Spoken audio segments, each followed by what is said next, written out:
ఈరోజు మనం బజ్జీలు చేసుకుంటున్నాం. శనగపిండి, దానికి కావాల్సిన పదార్థాలు అని చెప్పు. శనగపిండి, దానికి ఏమేమి కావాలో చెప్తున్నాం.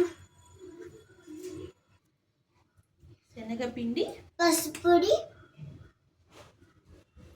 సాల్ట్, కుకింగ్ సోడా, జీలకర్ర, వాటర్.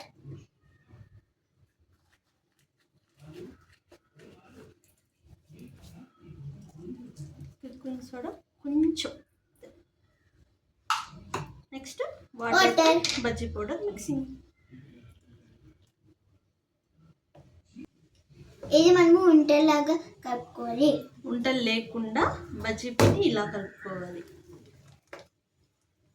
ఇప్పుడు ఆల్రెడీ ముందుగానే మనం కట్ చేసుకున్న మిరపకాయలు, కడిగి కట్ చేసుకున్న మిరపకాయలు. ఓకేనా? ఇప్పుడు ఆయిల్ హీట్ అవుతా అంటే డీప్ ఫ్రై చేద్దాం. స్టార్ట్ చేసాను.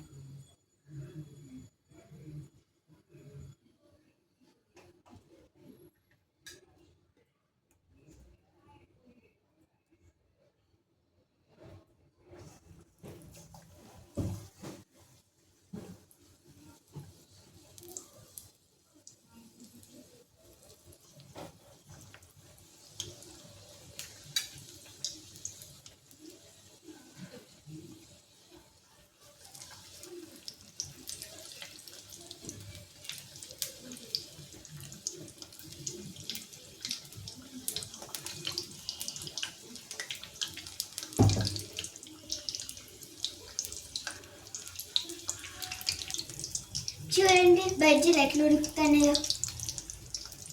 చాలా సాఫ్ట్గా వస్తాయి ఇవి. చాలా సాఫ్ట్గా వచ్చేస్తాయి. Thank you. Soft bajji ready. కావాలంటే మా ఇంటికి రండి.